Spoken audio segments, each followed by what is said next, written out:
Welcome to the podcast about investing in startups, where existing investors can learn how to get the best deal possible.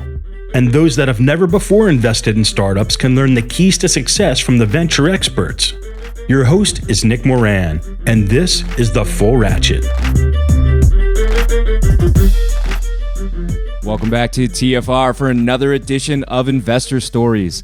On this segment, the experts talk about a startup that failed and the causes of that failure.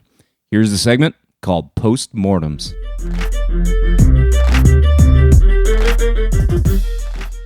On today's special segment, we have Aydin Senkut of Fein Ventures. Aydin, can you tell us a story about a portfolio company that failed and why it failed?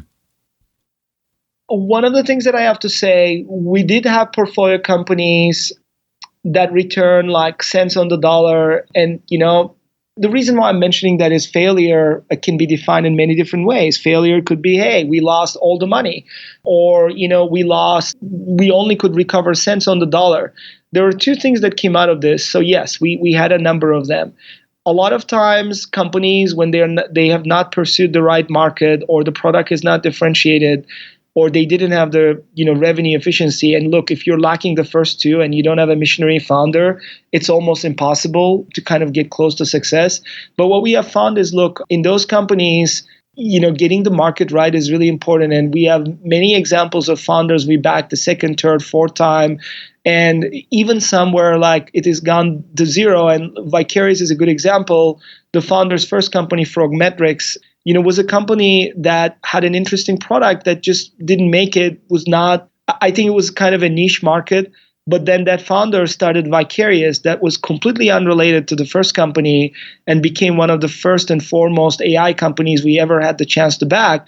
So I guess the point that I'm saying is that venture is very complicated because even in failure, even in situations where there might be monetary losses, you can have some amazing consequential companies that come after that. Or there's been situations where, the first or even the second investment we made in a field has not worked out, but the learnings from those things have allowed us to make the winning bet then a second or third time. I think what I'm really proud of is, have we had losses and failures? Yes, a number of them. And we learned a lot of great things from them. But what we also have seen is that surprisingly, there is still an ability to turn those kind of situations into fortunate ones if one basically uses it properly as tuition.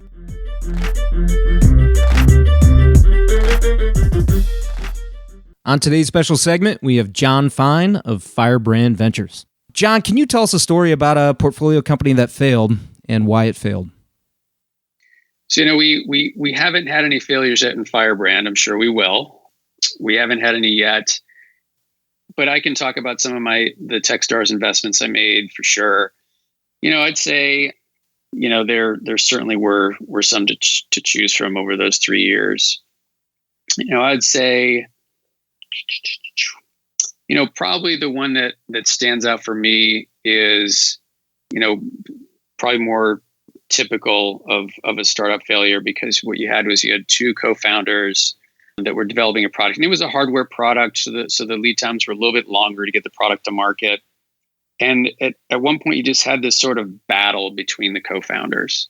One was CEO, one was CTO, and you start to have friction. Part of it was probably born from the fact that manufacturing was taking too long, a design had taken too long. They were needing to raise more capital. And then eventually the CEO just kind of threw down the gauntlet and said, I should be CEO. You shouldn't be CEO anymore. Wow.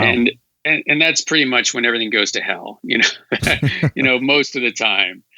And so that's what happened. And, it sort of was on, one of the founders left, and it was sort of on life support for a while and trying to make it work. And then finally they just abandoned it. And so, it just underscores the fact that, we like to, I think one of the things is the teams that we invest in, they've worked together before, or they've either as a founding team or just worked together side by side in a company, have known each other for a number of years.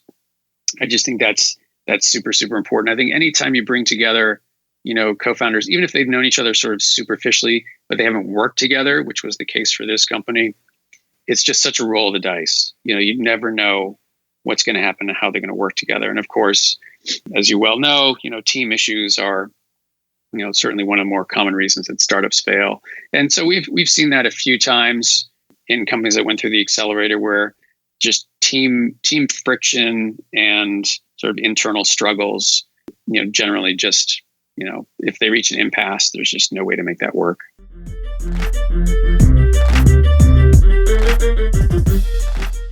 On today's special segment, we have Cheryl Cheng of BlueRun Ventures. Cheryl, can you tell us a story about a portfolio company that failed and why it failed? Sure. So when I was more on the operating side, I met two founders who were very young, and they're both very technical, but really, really young, like 20, I think, when we invested. And their idea was to take the Twitter feed. Company is called Thirst. Take the Twitter feed, and they said the problem with Twitter is that everything's flying past you in Twitter, and if you're not logged in, you're just going to miss stuff, and you're never going to be able to go back and see, what was really the most popular topic of the day, in your feed or among your network. And they felt like that wasn't the most ideal way for you to consume Twitter. So they built a product that looked at your social graph on Twitter. They looked at what was trending. They, all these things, so that when you logged in, it would surface the most relevant stories for you, or the most relevant topics. And it was super interesting. They actually built a really slick product, but it was a little early in the time because everybody was in the phase of Twitter where they were so fixated on it. They were just consuming, the fire hose of Twitter, and they weren't kind of seeing this problem or this use case of, just show me what's most relevant. And they didn't mind the noise. And Thirst was all about stripping away the noise and making it a much more user-friendly experience for you.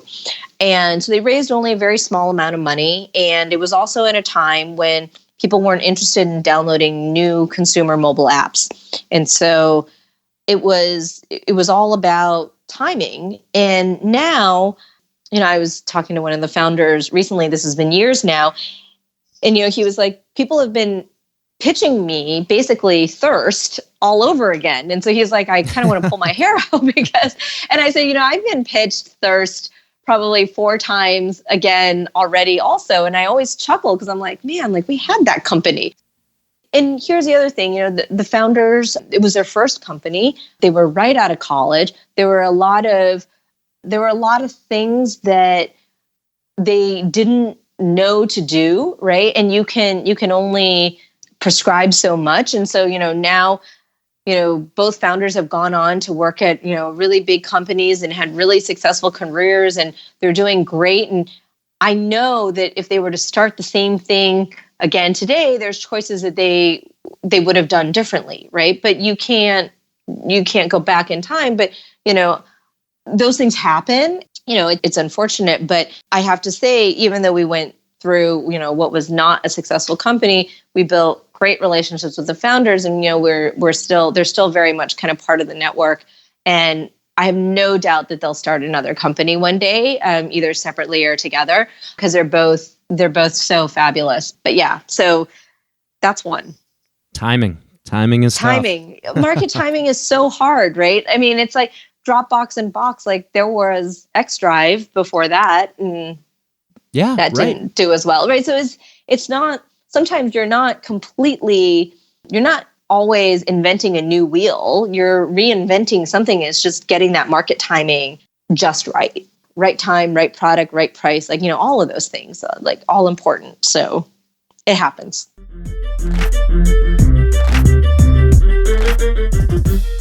That will conclude this installment of Investor Stories. If you're enjoying the program and would like to see it continue, take a moment and leave a 5-star review in iTunes.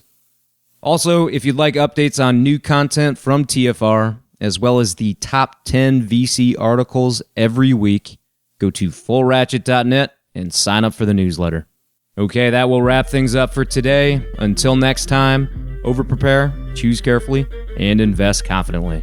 Thanks for joining me.